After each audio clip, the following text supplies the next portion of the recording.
So we're going to talk about reactive intermediates again in this video, and we are going to pick up with radicals.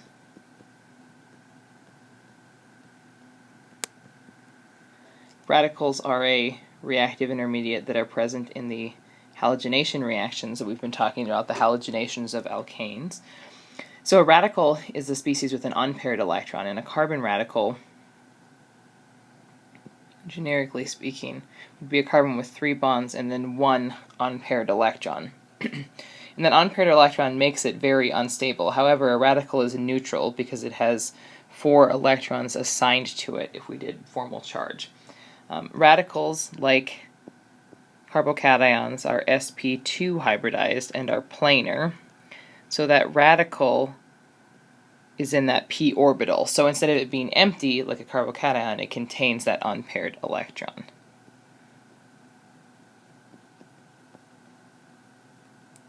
But because it has those 3 groups, those 3 groups are 120 degrees apart from one another, so we get that sp2 planar type orientation. Radical stability is analogous to carbocation stability in terms of substitution. So the more substituted a radical is by alkyl groups, the more stable it's going to be. A tertiary radical is more stable than a secondary, then a primary, and then a methyl.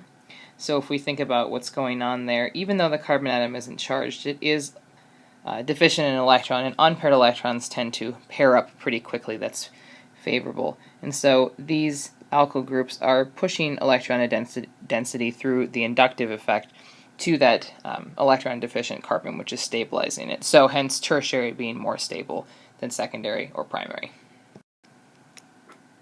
Oops, forgot my L. Methyl. Radicals are also stabilized by resonance. So as an example, if this radical is next door to a pi bond, it will be able to delocalize throughout that system. So when we use arrows to show the movement of radicals, we use single-headed arrows because only one electron at a time is moving.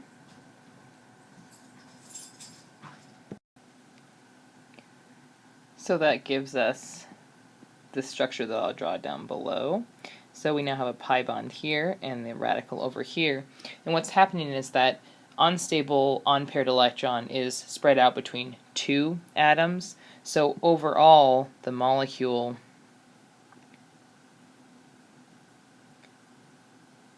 sort of looks like this, with a partial radical shared over 2 carbon atoms, which makes it more stable because both of those carbon atoms are bearing the load instead of just the one.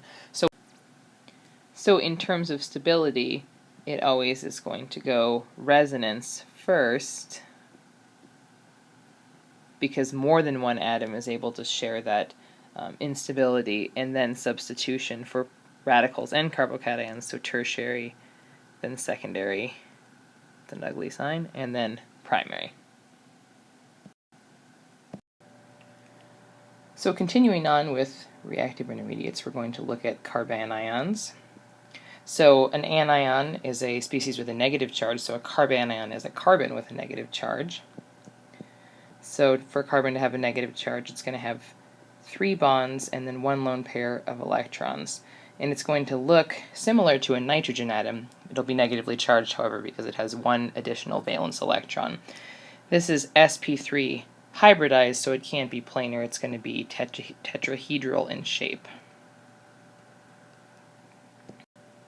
In terms of stability, the substitution pattern is actually backwards of what we see for radicals and carbocations, and we'll talk about that on the next slide. But the methyl is the most stable, followed by primary, secondary, and tertiary when we're talking about substitution by alkyl groups.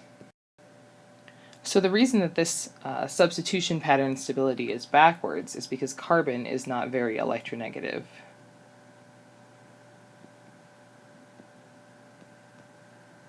And as a result, it doesn't pull electron density away from the negatively charged carbanion carbon, which is what would be required to stabilize it.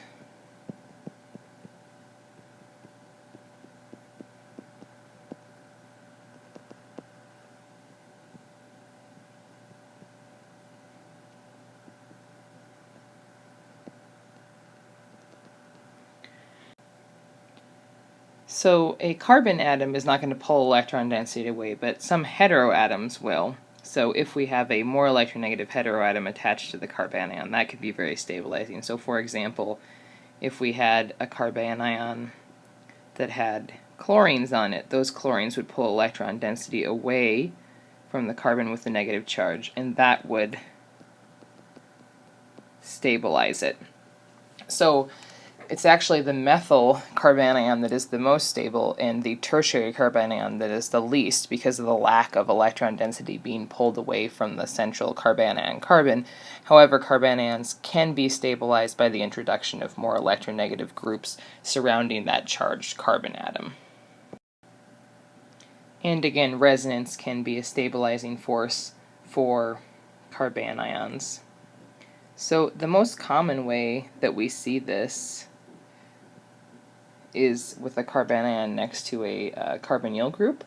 So in this case, we just talked about the carbanion being sp3 hybridized, but in order to participate in resonance, it's going to need to be sp2 hybridized so that those pi orbitals line up.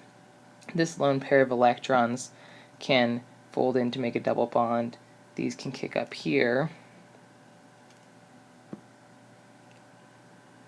and that will give me this guy. This is called an enolate ion, and in OChem 2 we'll spend a whole chapter talking about the reactivity of these. But the important thing to take away here is a carbanion that is resonance stabilized